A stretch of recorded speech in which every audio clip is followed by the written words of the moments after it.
السلام علیکم ورحمۃ اللہ وبرکاتہ۔ حضرت تمیم داری رضی اللہ عنہ بیان کرتے ہیں، ہم حضور نبی کریم صلی اللہ علیہ وسلم کی بارگاہ اقدس میں حاضر تھے کہ ایک اونٹ بھاگتا ہوا آیا اور نبی کریم صلی اللہ علیہ وسلم کے سر انور کے پاس آ کر کھڑا ہو گیا، جیسے کان میں کوئی بات کہہ رہا ہو۔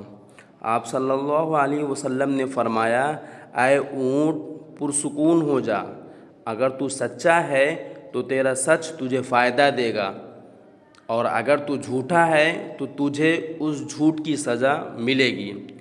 بے شک جو ہماری پناہ میں آ جاتا ہے اللہ تعالیٰ بھی اسے امان دے دیتا ہے، اور ہمارے دامن میں پناہ لینے والا کبھی نامراد نہیں ہوتا۔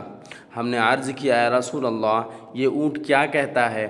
آپ صلی اللہ علیہ وسلم نے فرمایا، اس اونٹ کے مالکوں نے اسے ذبح کر کے اس کا گوشت کھا لینے کا ارادہ کر لیا تھا، یہ ان کے پاس سے بھاگ آیا ہے اور اس نے تمہارے نبی صلی اللہ علیہ وسلم سے محبت مانگی ہے۔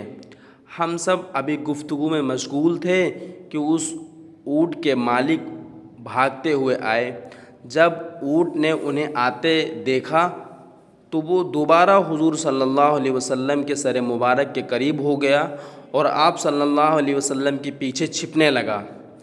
ان کے مالکوں نے عرض کیا، اے رسول اللہ، ہمارا یہ اونٹ 3 دن سے ہمارے پاس سے بھاگا ہوا ہے، آج یہ ہمیں آپ کی خدمت میں ملا ہے۔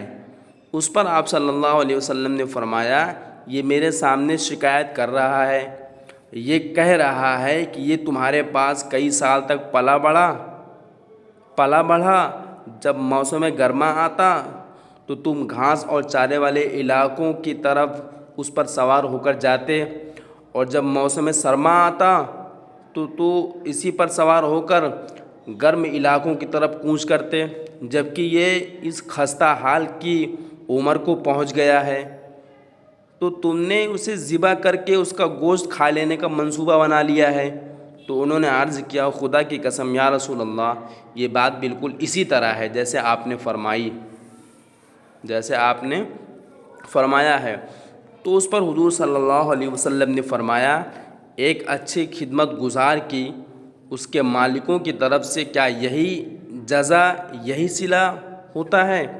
وہ عرض گزار ہوئے، یا رسول اللہ صلی اللہ علیہ وسلم، اب ہم نہ اسے بیچیں گے اور نہ ہی اسے ذبح کریں گے۔ اس کے بعد آپ صلی اللہ علیہ وسلم نے اس اونٹ کو 100 درہم میں خرید لیا اور پھر فرمایا، اے اونٹ جا، تو اللہ کی رضا کی خاطر آزاد ہے۔ اس اونٹ نے حضور صلی اللہ علیہ وسلم کے سر مبارک کے پاس اپنا منہ لے جا کر کوئی آواز نکالی تو آپ صلی اللہ علیہ وسلم نے فرمایا، آمین۔ اس نے پھر دعا کی، آپ نے پھر فرمایا، آمین۔ اس نے پھر دعا کی، آپ صلی اللہ علیہ وسلم نے پھر فرمایا، آمین۔ اس نے جب چوتھی مرتبہ دعا کی تو آپ صلی اللہ علیہ وسلم آپ دیدہ ہو گئے، آنکھوں میں آنسو آ گئے، آنکھوں سے آنسو بہنے لگے۔ تو ہم نے عرض کیا، رسول اللہ، یہ اونٹ کیا کہہ رہا ہے؟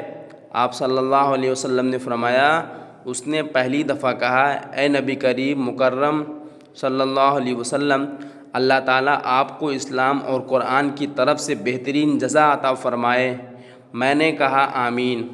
پھر اس نے کہا، اللہ تعالیٰ قیامت کے روز آپ کی امت سے اس طرح خوف کو دور فرمائے جس طرح آپ نے مجھ سے خوف کو دور فرمایا ہے۔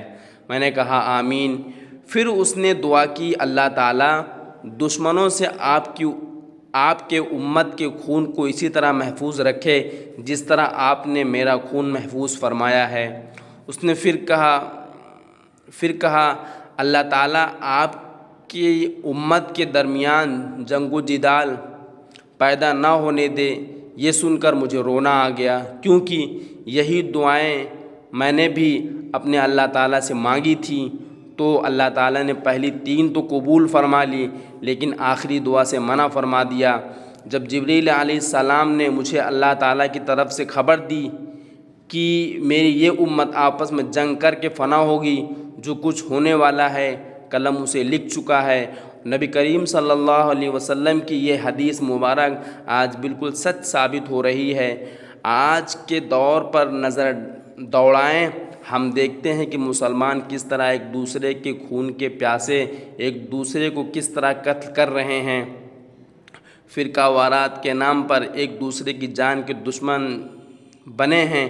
جتنا نقصان مسلمان نے مسلمان کا کیا ہے، اتنا نقصان شاید کافروں نے مسلمان کا نہیں کیا۔ ہمیں چاہیے ہم اللہ تعالیٰ کی رسی کو مضبوطی سے تھام لیں، ایک امت بن جائیں، آپس کی نفرتوں کو ختم کر دیں۔